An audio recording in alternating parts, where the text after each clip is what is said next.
So let's get started here and talk about some non-sports betting stories in the sense that, is it betting or not? I can't figure this out because these prediction markets you may be familiar with, called Kalshi or Robinhood, that are offering different, what we would call predictions and investments on sports, are taking a huge risk here in terms of battling with the National Football League, as the league has made it clear that trading on sports event contracts through prediction markets and not sports betting is considered a form of sports betting, and they're prohibiting this for all league personnel. This is for specifically websites like Kalshi or Robinhood. You may be familiar with crypto.com. Essentially are offering ways to put money down on outcomes that they claim are not sports betting. The NFL has also reached out to the Commodities Future Trade Commission, otherwise known as the CFTC, and are looking into work with regulators and sportsbooks to limit betting on high-risk markets, such as player injuries or easily manipulated outcomes. No surprise that this is coming from the NFL, that has partnerships with the sports betting companies, not yet with the prediction market, so stay tuned. Meanwhile, if you're getting ready to watch some of the big games on Saturday in college football, very specifically Texas and Ohio State, and you have YouTube TV, boy, are you a little bit nervous right now, because Fox and YouTube TV, they have a carriage dispute ahead of the college football season. And if they don't reach a deadline by 5 p.m. Eastern tomorrow, if you have YouTube TV, you will not be able to watch Auburn at Baylor on Friday, Texas, Ohio State on Saturday.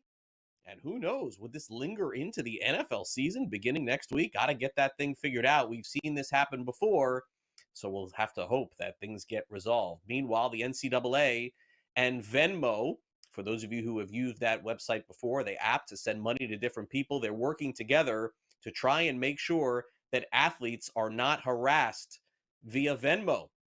The NCAA and the online payment service announced a partnership Tuesday that will potentially combat abuse and harassment of college athletes, some who have reported receiving unwanted requests for money from people who lost bets. The NCAA and Venmo partnership will feature a hotline for athletes that can report abuse and harassment, education on account security, and increased monitoring.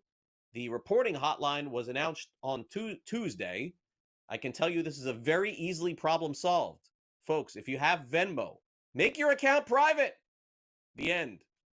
Cincinnati Bengals and Trey Hendrickson have reached an agreement. He's going to play this season. He gets a $14 million raise, boosting his salary to $30 million going into the 2025 NFL campaign. He still will be a free agent after the season, and also unrestricted, by the way, but this gets Hendrickson back in a Bengals uniform, and now it would appear Micah Parsons is the lone highly paid player to not have a contract going into the NFL season.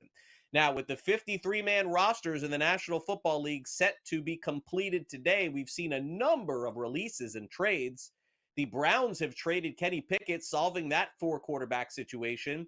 He's now a member of the Las Vegas Raiders, and they get a fifth-round pick. Pickett has now played on, I believe this is his fourth team in the National Football League after just being drafted a couple of years ago.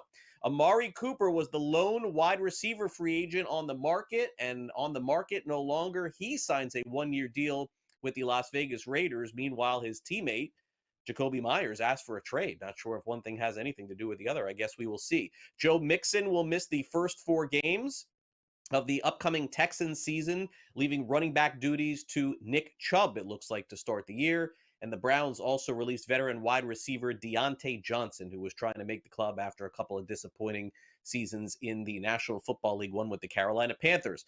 The Giants have released Tommy Cutlets, no longer a thing. Looks like Russell Wilson and, of course, Jackson Dart and Jameis Winston are in the quarterback room, and Tommy DeVito, he'll get another job. He's been cut.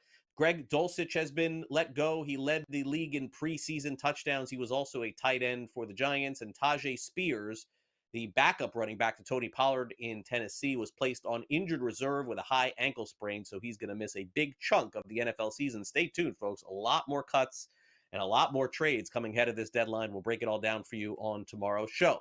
All right, in Major League Baseball, the 50th home run of the season for Cal Raleigh happened last night, as the Mariners beat the Padres by a final score of 9-6. His pace is for over 60 home runs this season. All he's got to do is hit 10 more, maybe even hits Maris's 61. We'll see. Meanwhile, the Los Angeles Dodgers got a big win last night and a big performance by starting pitcher Emmett Sheehan, 7 scoreless innings to lead the Dodgers past the Reds. Here's Dave Roberts after the game talking about how the team is not searching for anything else except for wins. It does. I think it's just, I think what it comes down to is the guys are just playing to win. And, this time of year, that's got to be the focus. And, Mookie playing fantastic shortstop and kind of freed himself up, as he said, a couple weeks ago about the offensive side. And you're seeing the results. And for me, I just love the compete, the fight. And, even against that lefty, got behind the count and kept, competing and got a sweeper and hit a homer. So just a great, ball game on both sides of the baseball. And tonight, just, from Emmett, the way he was tonight, just attacking these guys, his stuff was really, really good tonight. And to get him through 7 and all the punch that he had tonight, I thought the defense was just engaged, every single guy out there.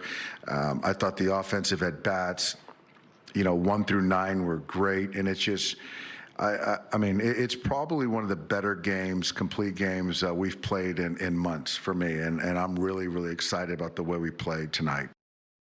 Mets need every win they can. They're facing off with the Phillies this week. Luis Torrens matched a career high with 5 RBIs. New York 13, Philadelphia 3. Meanwhile, Andrew Monasterio, Caleb Durbin hit a home run. The Brewers beat the Diamondbacks by a final of 7-5. Brandon Woodruff pitched in this game. He was okay, but said it was everybody else who really came through. Yeah, it was a good night. I think way too many positives outweigh the kind of outcome of the outing. Look, the main thing is we won the game, which was huge for us. But yeah, the 6th inning, that's just one of those innings you kind of chalk up to kind of being a baseball inning.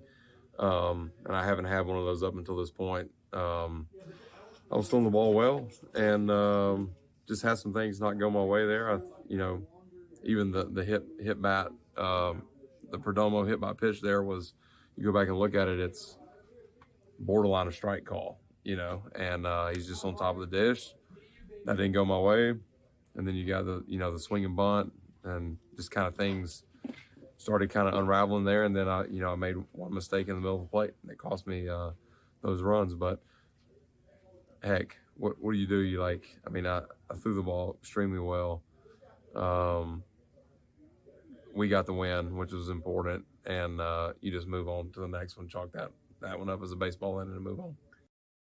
Over in the American League East, not much changing. Yankees beat the Nationals 10-5. Red Sox over the Orioles 4-3. And Max Scherzer wins again. Toronto takes care of Minnesota 10-4.